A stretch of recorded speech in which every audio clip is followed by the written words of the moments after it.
Once again, it's a privilege to be welcome into your homes. Today we are reading from Luke chapter 12, verse 49 to 53. I have come to set the earth on fire, and how I wish it were already blazing.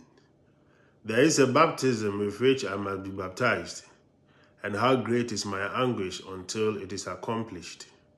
Do you think that I have come to establish peace on earth? No, I tell you, but rather division. From now on, a household of 5 will be divided, 3 against 2 and 2 against 3. A father will be divided against his son, and a son against his father. A mother against her daughter, and a daughter against her mother. A mother-in-law against the daughter-in-law, and a daughter-in-law against her mother-in-law.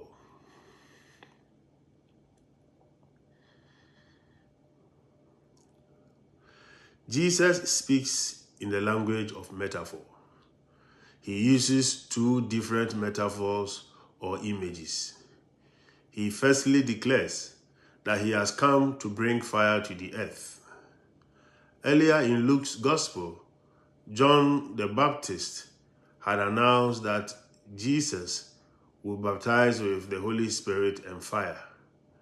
The fire that Jesus came to bring to the earth is the fire of the Holy Spirit, the same Spirit that will come down on his disciples in the form of tongues of fire at Pentecost.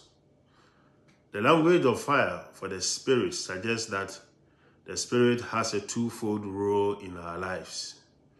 Like fire, the Spirit brings warmth and light. The warmth and light of God's love. St. Paul in his letter to the Romans says that God's love has been poured into our hearts through the Holy Spirit. Like fire, the Holy Spirit can also mold and purify. The Holy Spirit at work in our lives purifies us of sin so as to mold us more fully into the image and likeness of Jesus. Using a second metaphor, there is a painful and distressing baptism he must receive before he can bring this fire of the Spirit to the earth. Jesus is referring here to his forthcoming passion and death, into which he is soon to be plunged.